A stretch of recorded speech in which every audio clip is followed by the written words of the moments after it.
En esta oportunidad les voy a presentar mi trabajo que trata sobre comunicándonos con personas en estado vegetativo. Espero que les sirva de mucho y estén más enterados de dicho tema. Aunque no responden, algunos pacientes tienen actividad cerebral intencionada. Esto implica que las personas en estado vegetativo mantienen cierta conciencia. Los errores en el diagnóstico de estos problemas se elevan al 40%. El cerebro de las personas en estado vegetativo reacciona al habla. El estado vegetativo es uno de los menos entendidos y de los más complejos éticamente.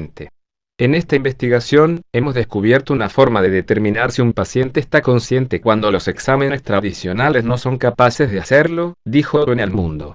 Su equipo utilizó aparatos de resonancia magnética funcional, una tecnología conocida desde los 90, para calcular las respuestas neuronales de una paciente diagnosticada en estado vegetativo mientras se le realizaban unas pruebas de capacidad cognitiva. En el primer análisis, los médicos observaron su actividad cerebral mientras escuchaba una frase. Los resultados demostraron que en el cerebro de la paciente se activaban las mismas zonas cerebrales que en los voluntarios que escuchaban ese tipo de estímulo. Los investigadores utilizaron monitores de electroencefalografía, técnica de exploración de la actividad bioeléctrica del cerebro en condiciones basales de reposo, que conectaron a 128 electrodos situados en un gorro, a su vez colocado en la cabeza de pacientes con daño cerebral severo. Este sistema les permitió comprender las respuestas que los pacientes les dieron a una serie de preguntas realizadas. Se cree que conectando un sistema similar a un ordenador se podrán decodificar los mensajes del cerebro de personas en estado vegetativo. De esta forma, estas podrían comunicarse con el mundo exterior a través de un sintetizador de voz e, incluso, controlar una silla de ruedas motorizada. El dispositivo, que podría estar disponible para su comercialización y aplicación en una década, tiene su origen en un experimento anterior realizado también por Owen y sus colaboradores.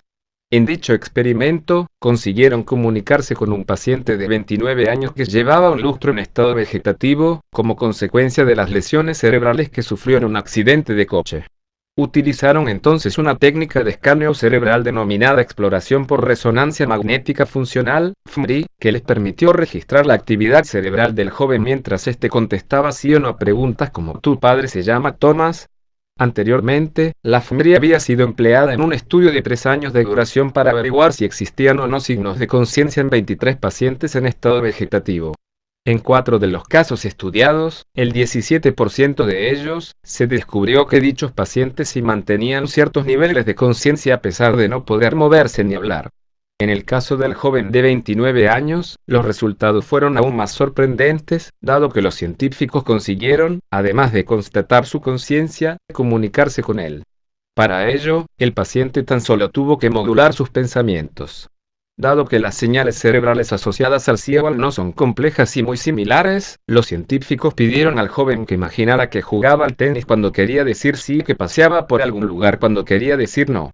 Pensar en los movimientos del tenis pone en marcha regiones del cerebro relacionadas con las actividades espaciales, mientras que pensar que se está dando un paseo por cualquier sitio activa regiones cerebrales vinculadas con la orientación. Gracias a este cambio en sus pensamientos, y a su reflejo diverso en la actividad neuronal consecuente, los científicos pudieron interpretar las respuestas del paciente a las preguntas que se le realizaron.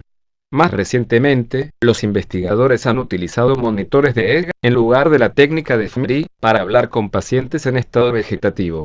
La tecnología EEG presenta algunas ventajas con respecto a la exploración por resonancia magnética funcional. Por un lado, es más barata, pequeña y portátil que la fMRI, que utiliza campos magnéticos y ondas de radio para detectar las pulsaciones eléctricas del cerebro. Por otro lado, la EEG genera resultados más rápidamente que la fMRI, lo que hace posible mantener una conversación con un paciente en este estado. Los resultados obtenidos son algo extraordinario. La comunicación con pacientes en estado vegetativo es una obligación ética y moral, ya que un simple sí o no en estos casos podría servir, por ejemplo, para tratar de manera ajustada el dolor que puedan estar sufriendo los pacientes. El estado vegetativo es una condición neurológica compleja que actualmente se diagnostica mal en un 40% de los casos. Se determina que no tienen conciencia pacientes que sí la tienen. Las causas principales de estos diagnósticos erróneos están relacionadas con la incapacidad de los pacientes para hacer saber que están conscientes.